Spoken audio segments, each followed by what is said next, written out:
पर भगवान शिव जी का कोई स्थान नहीं था। सती माँ देखती हैं कि मेरे पति का स्थान नहीं है, चारों तरफ यज्ञ का भ्रमण करके आई, देखी मेरे पति का स्थान नहीं है। उसी समय उन्होंने ये प्रतिज्ञा ली कि यदि मेरे पति की, देखिए पत्नियां जाती तो है मायके में, पर अपना अपमान चाहे जितना सहन कर लें, पर अपने पति का अपमान एक शब्द भी नहीं सहती। कोई यदि ये कह दे कि आपका पति नहीं आया, कभी नहीं आता, ऐसा है वैसा है, तो पत्नियां सफाई देने लगती हैं कि अरे नाना ऐसी बात नहीं है, बात तो ऐसी है। उनको ये लगता है कोई मेरे पति को गलत ना कहे। सती माँ वहां गई और देखी, यहाँ से तो झगड़ा करके चली गई कि नहीं मैं अपने मायके जाऊंगी, पर जैसे ही वहां गई और उनको अपने पति का स्थान नहीं दिखा, उन्होंने उसी समय संकल्प कर लिया कि मुझे इस शरीर की अब कोई आवश्यकता नहीं है। पति के पास झूठ बोल दिया, पति अब पत्नी मान नहीं रहा और पिता के घर में मेरे पति का स्थान है नहीं, अब मुझे इस शरीर में रहने का कोई अधिकार नहीं है। कहने लगी कि मुझे अब इस शरीर से कोई मोह नहीं, मैं इस शरीर को ही त्याग दूंगी। और कहने लगी जितने लोग इस यज्ञ में बैठे हैं मेरे पति की निंदा सुन रहे थे, मेरे पति की आप लोगों ने निंदा की और सुनी और देखी, उन सब को सजा मिलेगी जिसने मेरे पति का अपमान किया, मेरे पति का दुर्व्यवहार देखा है, उनके लिए कोई स्थान नहीं है। और उसने ये सब अपने आंखों से देखा। कहती है उसी समय अग्नि में कूदकर और अपने आप को सती माँ भस्म कर लेती हैं। भस्म करती हैं तो उसी समय शिव जी के गण आते हैं और सारे यज्ञ को विध्वंस कर डालते हैं। और जैसे ही विध्वंस किया ना, सती माँ मरने से पहले भगवान राम जी से प्रार्थना करते हैं कि मेरे पति तो मुझे स्वीकार कर नहीं रहे हैं, तो यदि मैं उनको बुलाऊंगी तो वो तो आने वाले हैं नहीं। हे प्रभु, इसलिए मैं मर रही हूँ तो आपको बुलाती हूँ, एक बार आप आकर दर्शन दे दीजिए। मैं आपको अब मानने लगी हूँ, मैं आप पर विश्वास करने लगी हूँ। क्या कहती हैं? सती मरते हरि सन बर मांगा, सती मरते हरि मांगा, सती मरते हरि सन बर मांगा, सती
जन्मे पार्वती तनु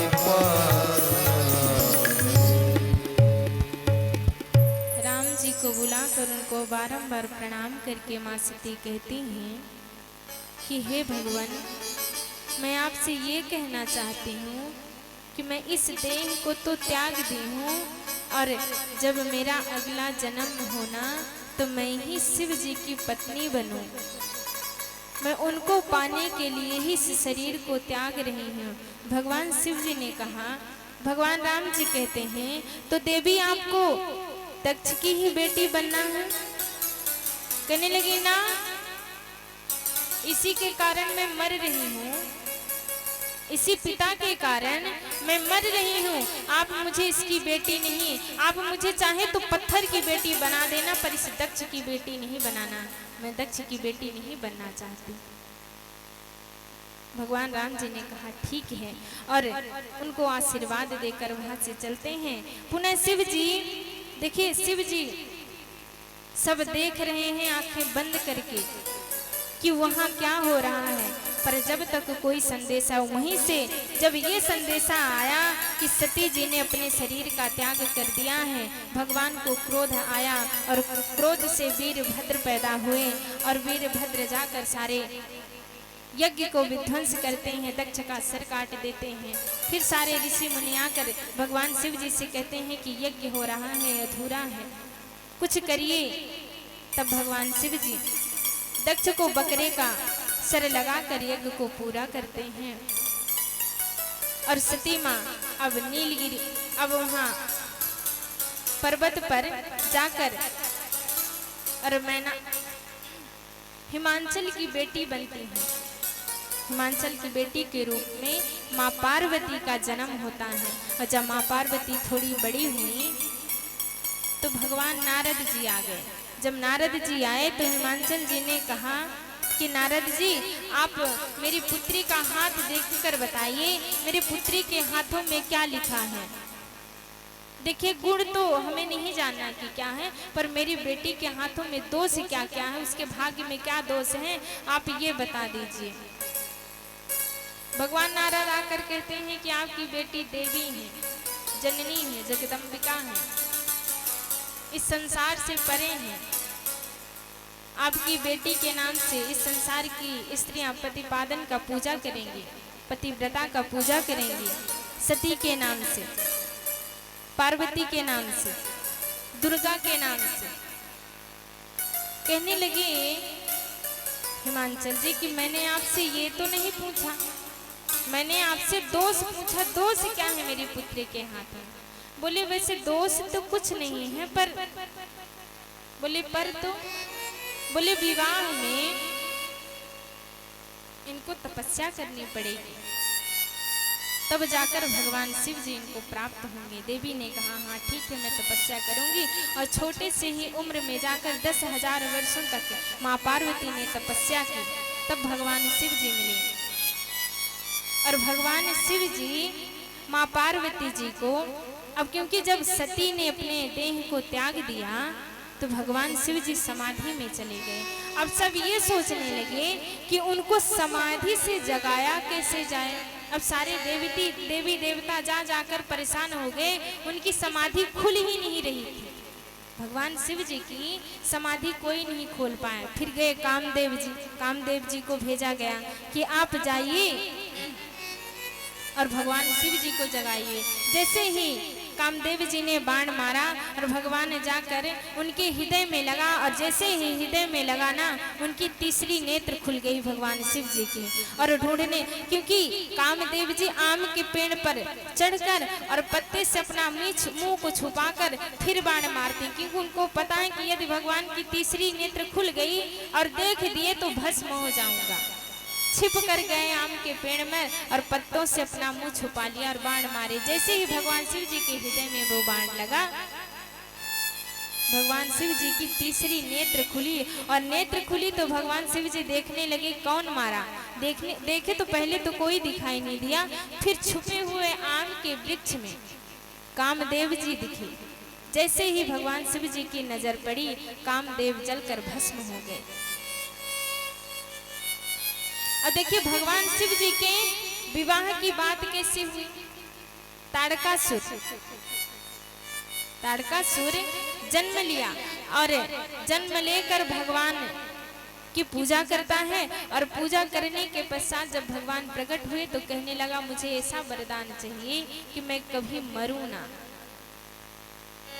भगवान ने ब्रह्मा जी कहते हैं ऐसा तो नहीं हो सकता, मरना पड़ेगा। तो बोले हो गया मरना पड़ेगा तो मैं भगवान शिव जी के पुत्र के हाथों मरना चाहता हूँ। भगवान शिव के पुत्र के हाथों से मैं मरना चाहता हूँ और किसी के हाथ से मैं नहीं मरूंगा।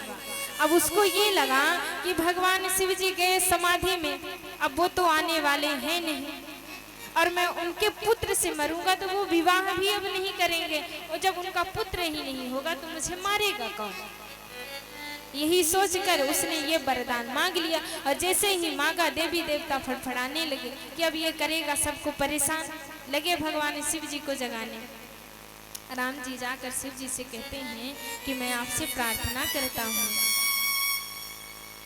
कि आपको ताड़कासुर को मारना है, आपके पुत्र से मरेगा तो आप मेरे ही कारण, आपने सती का त्याग किया था ना, तो आज आप मेरे ही कारण सती से, अब पार्वती जी से विवाह कर लीजिए उनके दूसरे जन्म में।